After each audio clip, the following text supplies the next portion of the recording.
Mercedes coming to Mount Panorama for this year's race, thanks to Bob Jane. Sleek lines of the Mercedes, and I'll endorse what Neville just said. Even the Mazda RX-7 rotaries, at their noisiest, couldn't compare with the Mercedes when it arrived here on Thursday.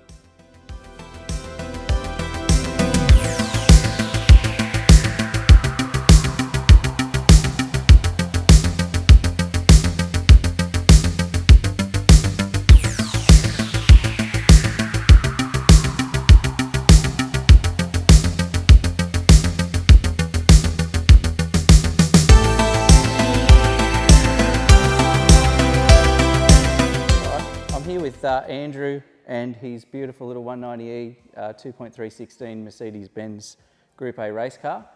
I've had the privilege over the last year of restoring this car and getting it ready to race for Andrew, and for me it was a special job because as a young boy I watched Andrew race at Mount Panorama Bathurst and watched him come across the top of the mountain in this car and Sierras and stuff like that.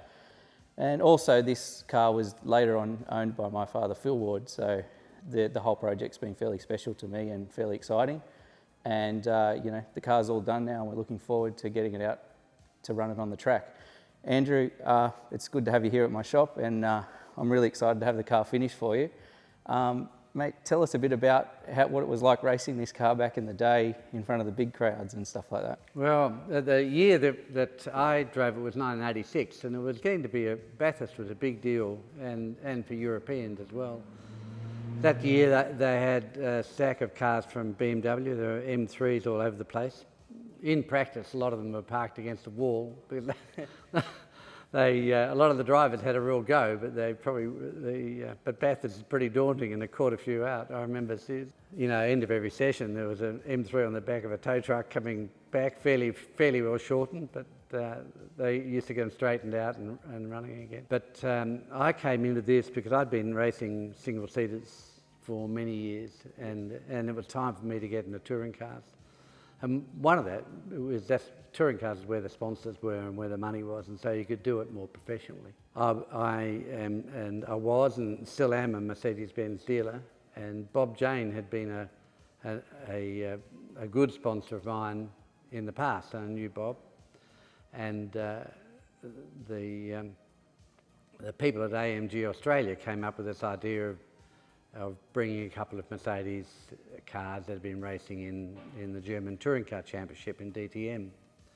And they were dealing with a man named Helmut Marko, who has since then has gone on to become very well known in Formula One. AMG Australia, Brian Connell, bought the two cars from Helmut, I think Bob Jane's money, found the sponsor, which was Martin Cigarettes, and then approached me to drive it. The intention was to have 2 German drivers and 2 Australian or Australasian drivers. So they brought Jörg van Ommen and Franz Klammer, and Franz is still well remembered now for being probably the bravest downhill racer that there's ever been in the world. So then, so we did the race, and I worked with Helmut Marko and Dr. Alfrek, who's the A out of AMG, and they were really nice. But unfortunately, for me, we swapped the drivers around a bit. I ended up being paired with Jörg van Ommen, and the car was crashed on the first lap. So I did not get a lap in. My first Bathurst, and I didn't even get a Bathurst. Yep. So, and that was a shame, but in that weekend I got to know Denny Hulme, who's ex-world champion, New Zealand driver. In fact, the management were looking for a suitable 4th driver, and I was the one that suggested Denny and got him over and into the deal.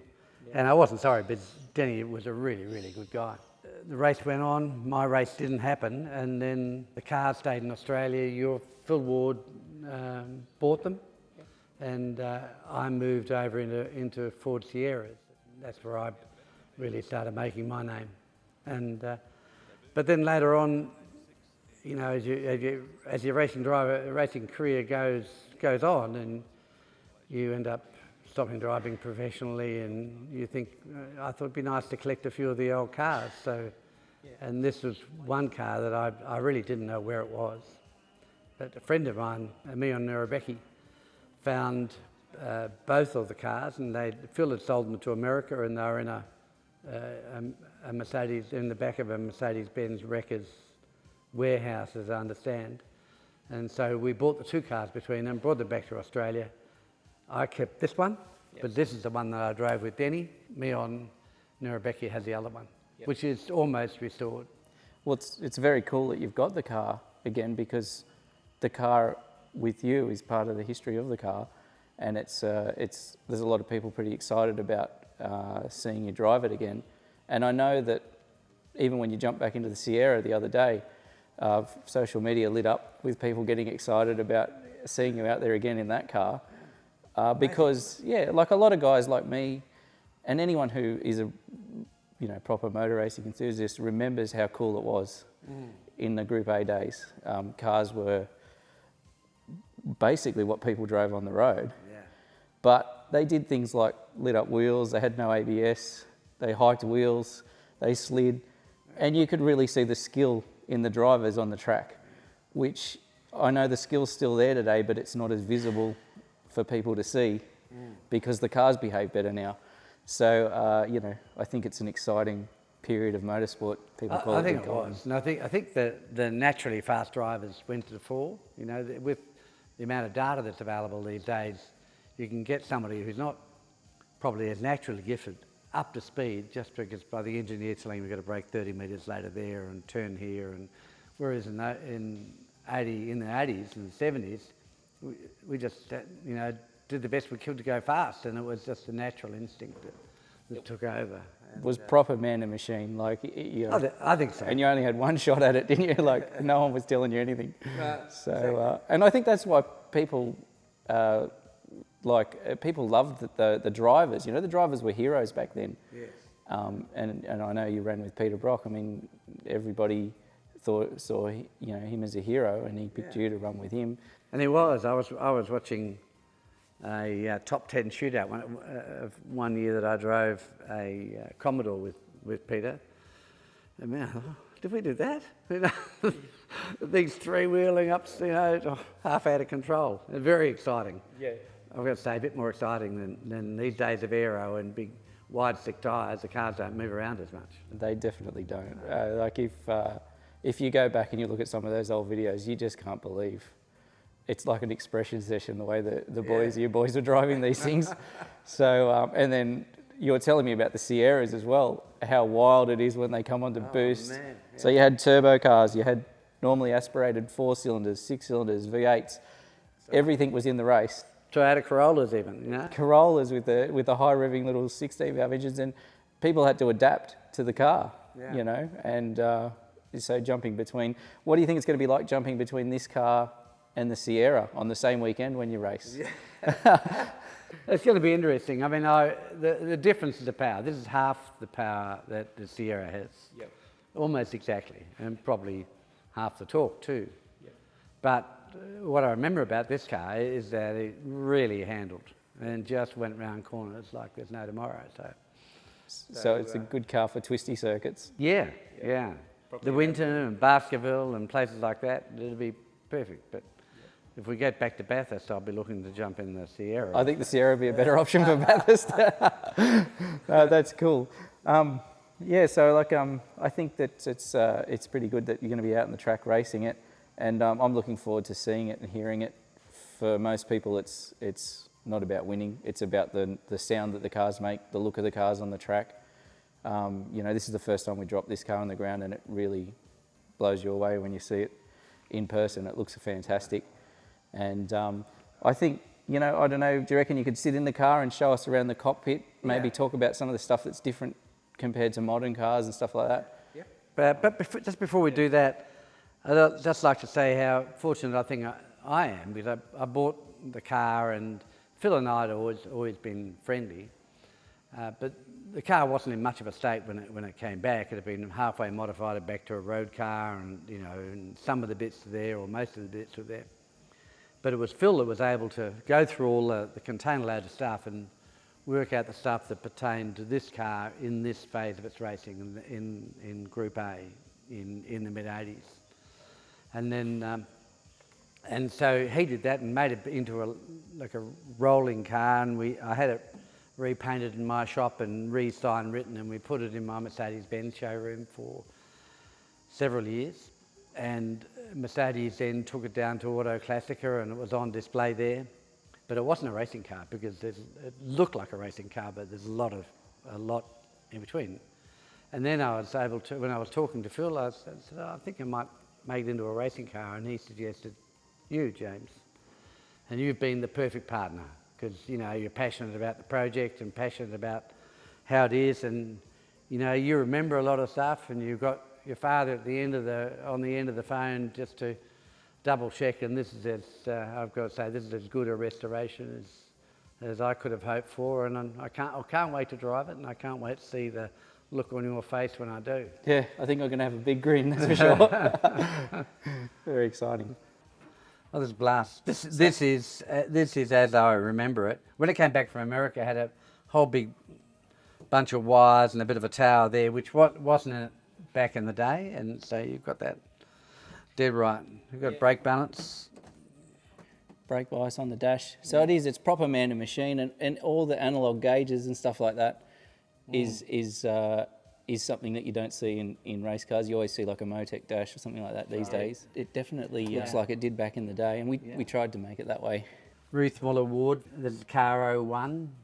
This plaque would have been put on in '87 after Phil took possession of them. Yep. But they're very raw, and then they had H-pattern gearboxes, and you had to heel and toe and all that stuff. Yeah, a dogleg first, as I remember. Yeah, so first is down the... First is down, yeah, that's correct. And then just straight forward for second, straight back for third, push across for fourth, and back for fifth. And the change was good, and the brakes were good. It was the two car. I drove both the cars in Bathurst warm up, and one was set up stiffer than the other, and that car, which is the car that Phil later made into a Super Touring, the engine was a bit wilder, a bit different in the cabs.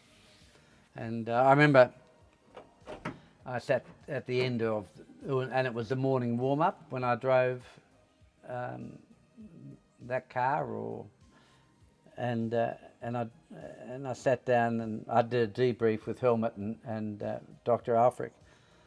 And they said, "What do you think?" I said, "It's all right." And this car that I just drove had stiffer anti-roll bar and stiffer in the springs, and the engine, the power is higher in the range. And they said, "Did you notice that?" And I said, "Yeah." That's because of all the time racing cars. You don't go when you grow up doing a lot of the work yourself. And you got to nut it out yourself, and it gave me a feel then for setting up cars, which has never left, which is good. And I still do a bit of that and enjoy it. That's cool. Yeah. Well, when I worked with you with the Mustang, I realised how into the setup and stuff like that you are. I mean, we had Marcus Ambrose there doing some test days, and I was actually quite surprised. How old are you now? I'm 75, 76 in a week. 75, and I think you're about only 5/10 off Marcus Ambrose's best time in the Mustang. And you guys were discussing what changes you were going to make to the car and all that. So, and we agreed, which is good. Yeah. You did, and you were both working together to get it to go quicker. And it did work because the car was fast. And towing the car to the track yourself and stuff like that still, which I thought was pretty cool. I've always liked to be involved, and part of the team, you've got to be in there with the boys. Yeah, it's the best way to be at one with the car, isn't it? Yeah, it is. I've never been that attracted to the glamour side. It's just the competition, I think. And more recently, the sort of engineering. I just like working on to make sure that they're as good as they can be. They've got the right spring in the right place and the right anti-roll bar, and work at them until you solve all that.